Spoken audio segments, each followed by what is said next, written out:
Imagine taking care of a house where simple rules turn into deadly threats. In this video you'll uncover secrets that defy logic, where the impossible becomes everyday. Get ready for an intense story that will keep you hooked from start to finish, revealing what happens when following strange rules is the only way to survive. Stay until the end to find out how every choice can change everything, and why you'll never see a house the same way again. They said it would be easy: watch the house, follow the rules, and get paid in cash. No questions asked. I was broke and desperate, so I said yes. When I arrived, the house was strange. Not old, not haunted looking. But something about it felt too still, like the air was holding its breath. A woman greeted me at the door, mid-60s, pale skin, silver hair tied back tight. She didn't smile. She just handed me a list. It was thick, almost like a contract. The list read, "Do not answer the phone after midnight. Do not feed the thing in the basement. Do not talk to the mirror in the hallway. Never open the red door upstairs. If you hear crying from the attic, ignore it." I laughed. She didn't. "These rules aren't suggestions," she said. "They're for your survival." She left before sunset. I stood there alone, staring at the list. What kind of place needs these rules? What was I guarding? Still, I needed the money. So I unpacked, set my phone to record just in case, and repeated the rules aloud. I didn't know then, but breaking even one of them would unleash something that could never be put back. And I was already too late. Night fell fast. The kind of darkness that eats sound. I locked every door, turned on every light, and kept the rules beside me like a holy book. Midnight struck. That's when I heard it. The phone in the kitchen rang.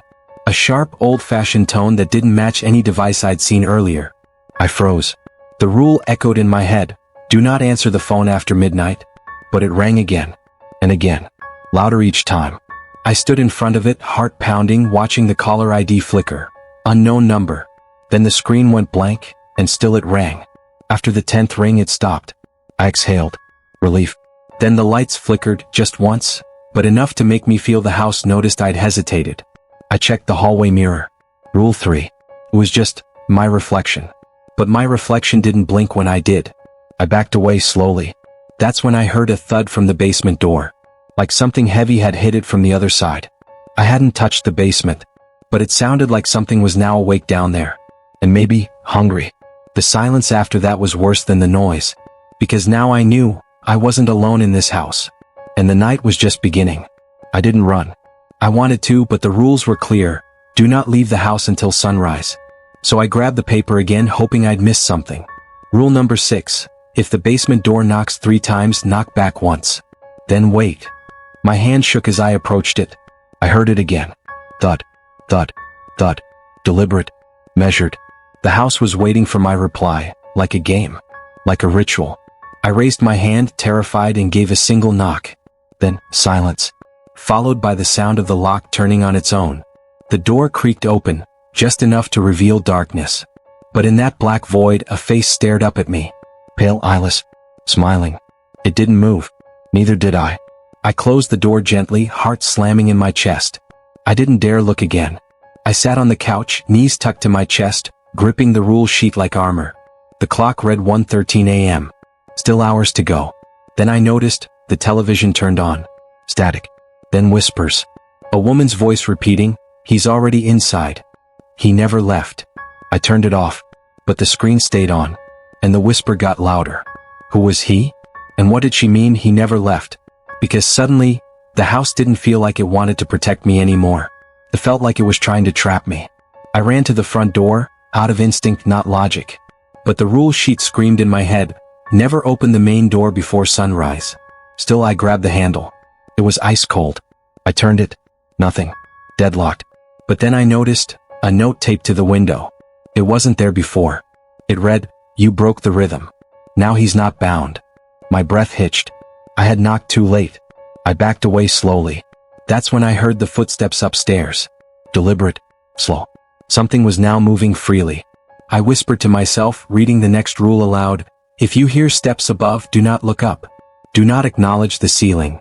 But it was too late. Reflex made me glance. Just for a second. And in that second, I saw fingers curling over the ceiling edge. They weren't human fingers. Too long. Too thin. Dripping something dark. They twitched when they noticed I saw them. I shut my eyes tight and crawled under the coffee table, whispering rule number 8 over and over: pretend to sleep. pretend to sleep. Because apparently, that was my only hope now. And I didn't know how much longer until sunrise, or if I'd survive that long. When I woke up or maybe just opened my eyes, it was still dark, but silent. The kind of silence that feels watched. I didn't dare move at first, just stared at the dusty floorboards. Then I noticed something odd. A trail of ash leading to the kitchen. I followed it, slow, cautious, holding my breath. The hallway felt longer now, warped, like the house was breathing around me. The kitchen lights were off, but the oven door was open. Inside I saw it.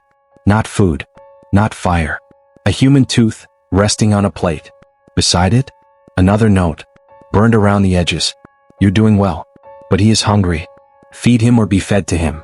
I backed away and something groaned inside the walls. Long, wet, and echoing. Then the pipes began to leak, thick black liquid. I ran back to the living room. The rule sheet lay unfolded. New handwriting scribbled at the bottom. Next meal due in 30 minutes. My watch had stopped. I had no idea how much time I had left, or what would happen if he stayed hungry. I needed a plan. Fast. The rule sheet didn't explain how to feed him, only that I must. But what did he eat? Meat? Souls? Fear? I remembered the locked basement door. Rule number 8.